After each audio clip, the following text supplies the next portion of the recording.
Welcome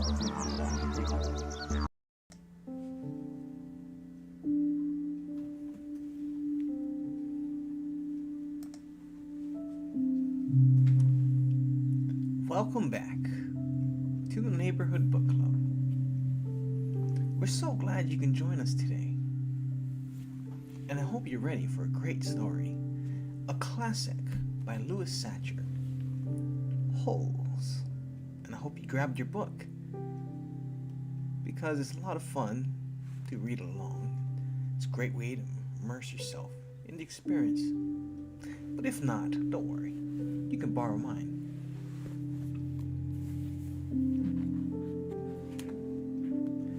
When we last left off,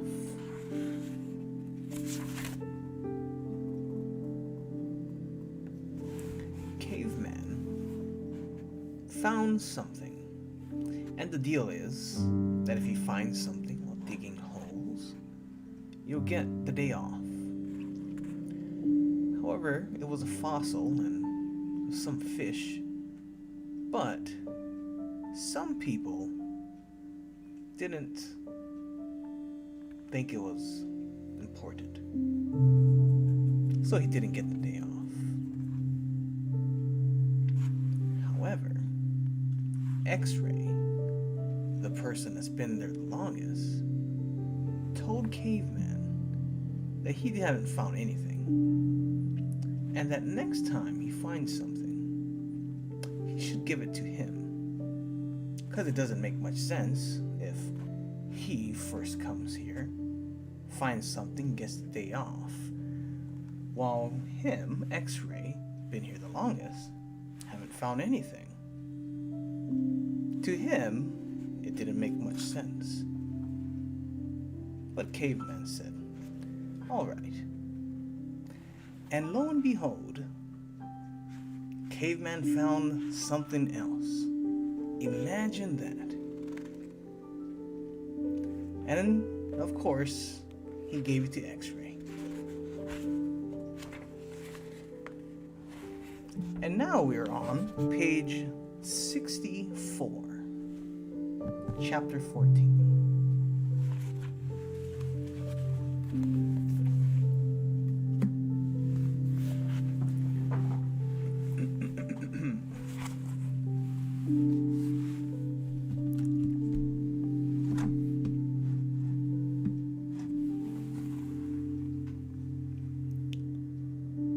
That night, as Stanley lay on his scratchy and smelly cot, he tried to figure out what he could have done differently. But there was nothing he could do. For once in his unlucky life, he was in the right place at the right time. And it still didn't help him. "You got it?" he asked X-Ray the next morning at breakfast. X-Ray looked at him with half-open eyes behind his dirty glasses. "I don't know what you're talking about," he grumbled. "You know," said Stanley. "No, I don't know," X-Ray snapped. "Just leave me alone, okay? I don't want to talk to you." Stanley didn't say another word. Mr. Sir marched the boys out to the lake, chewing sunflower seeds along the way and spitting out shells. He scraped the ground with his boot heel to mark where each boy was supposed to dig. Stanley stamped down on the back of the blade of the shovel, piercing the hard, dry earth.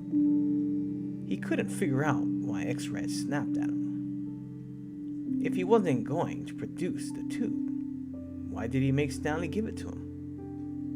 Was he just gonna keep it? The tube was gold in color, but Stanley didn't think it was real gold. The water truck came, and a little after sunrise, Stanley finished his last drop of water and stepped up out of his hole. At this time of day, Stanley sometimes could see some distant hills or mountains on the other side of the lake. They were only visible for a short while and would soon disappear behind the haze of heat and dirt. The truck stopped, and a dust cloud drifted past it. X-Ray took his place at the front of the line.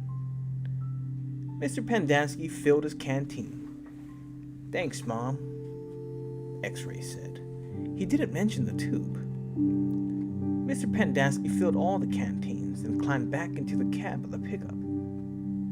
He still had to bring water to Group E. Stanley could see them digging about 200 yards away. "Mr. Pendanski!" X-Ray shouted from his hole. "Wait, Mr. Pendanski, I think I found something." All the boys followed Mr. Pendanski as he walked over to X-Ray's hole. Stanley could see the gold tube sticking out of some dirt on the end of X-Ray's shovel. Mr. Pendanski examined it, took a long look at the flat bottom. "I think the warden's gonna want to like this." "Does X-Ray get the day off?" asked the squid. "Just keep digging until someone says otherwise," Mr. Pendanski said. "But if I were you, Rex, I wouldn't dig too hard." Stanley watched the cloud of dust move across the lake to the cabin beneath the trees. The boys in Group E were just going to have to wait. It didn't take long for the pickup to return. Mr. Pendanski stepped out of the cab. A tall woman with red hair stepped out of the passenger side. She looked even taller than she was, since Stanley was down in his hole. She wore a black cowboy hat and black cowboy boots, which were studded with turquoise stones. The sleeves on her shirt were rolled up, and her arms were covered with freckles, as was her face. She walked right up to X-Ray. "This was where you found it?" "Yes, ma'am." "Your good work will be rewarded." She turned to Mr. Pendanski. "Drive X-Ray back to camp. Let him take a double shower and give him some clean clothes. But first, I want you to fill everyone's canteen." "I just filled them a little while ago," said Mr. Pendanski. The warden stared at him hard. "Excuse me?" she said. Her voice was soft. "I had just filled them when Rex—" "Excuse me?" the warden said again. "Did I ask you when you last filled them?" "No, but it's just excuse me?" Mr. Pendanski stopped talking. The warden wiggled her finger for him to come to her. "It's hot and it's only gonna get hotter," she said.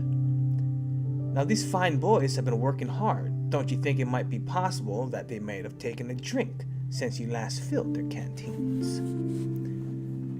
Mr. Pendanski said nothing. The warden turned to Stanley. "Caveman, will you come here, please?" Stanley was surprised she knew his name. He had never seen her until she stepped out of the truck. He didn't even know the warden was a woman. He nervously went toward her. "Mr. Pendanski and I have been having a discussion. Have you taken a drink since Mr. Pendanski last filled your canteen?" Stanley didn't want to cause any trouble for Mr. Pendanski. "I still got plenty," he said. "Excuse me?" He stopped. "Yeah, I drank some." "Thank you. May I see your canteen, please?" Stanley handed it to her. Her fingernails were painted dark red. She gently shook the canteen, letting the water swish inside the plastic container. "Do you hear the empty spaces?" she asked. "Yes," Mr. Pendanski said. "Then fill it," she said. "And the next time I tell you to do something, I expect you to do it without questioning my authority. If it's too much trouble for you to fill a canteen, I'll give you a shovel. You can dig the hole, and Caveman can fill your canteen. She turned back to Stanley. I don't think that would be too much trouble for you, would it? No, said Stanley. So, what will it be? She asked Mr. Pendanski. Do you want to fill the canteens or do you want to dig? I'll fill the canteens, said Mr. Pendanski. Thank you. Page 69, Chapter 15. Mr. Pendanski filled the canteens. The warden got a pitchfork out of the back of the pickup. She poked it through X-Ray's dirt pile to see if anything else might have been buried in there as well. After you drop off X-Ray, I want you to bring back 3 wheelbarrows, she said. X-Ray got in the pickup. As the truck pulled away, he leaned out the wide window and waved. Zero, said the warden. I want you to take over X-Ray's hole. She seemed to know that Zero was the fastest digger. Armpit and Squid, you will keep digging where you have been, she said. But you're each going to have a helper. Zigzag, you help Armpit. Magnet will help Squid, and Caveman, you'll work with Zero. We're going to dig the dirt twice. Zero will dig it out of the hole, and Caveman will carefully shovel into the wheelbarrow. Zigzag will do the same for Armpit. And the same with Magnet and Squid. We don't want to miss anything. If either of you finds something, you'll both get the rest of the day off, and a double shower. When the wheelbarrows are full, you are to dump them away from this area. We don't want any dirt piles to get in the way. The warden remained at the site for the remainder of the day, along with Mr. Pendanski and Mr. Sir, who showed up a while after. Occasionally, Mr. Sir would leave to take water to the groups of campers, but otherwise, he and the water truck stayed parked there. The warden saw to it that nobody in Group D was ever thirsty. Stanley did what he was told. He carefully looked through all the dirt dug up by Zero as he shoveled into a wheelbarrow, though he knew he wouldn't find anything.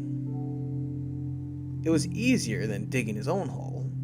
When the wheelbarrow was full, he took it a good distance away before dumping it. The warden couldn't keep still. She kept walking around, looking over the boys' shoulders and sticking her pitchforks to the dirt piles.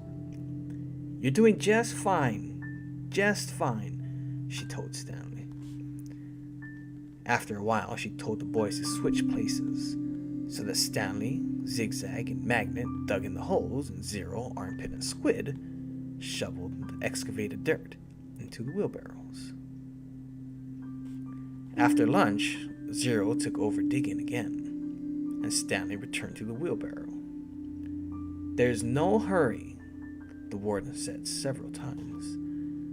The main thing is to not miss anything.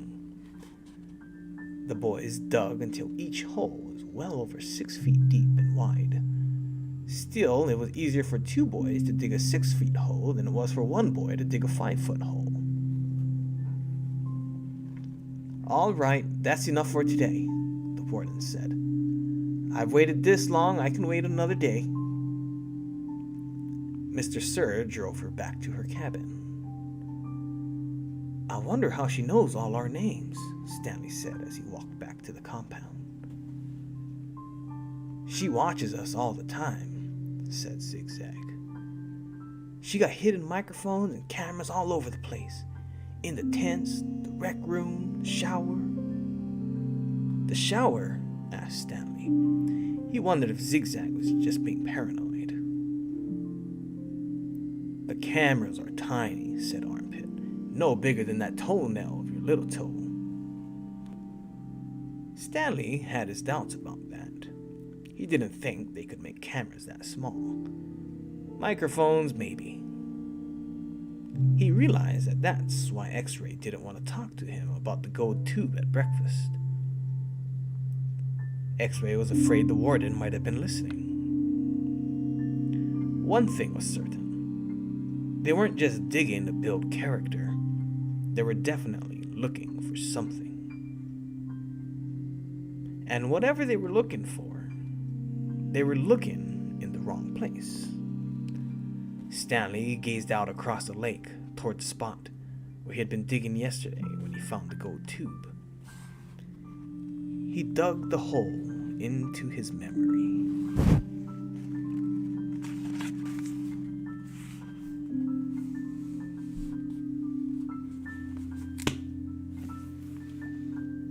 And that is our episode for today.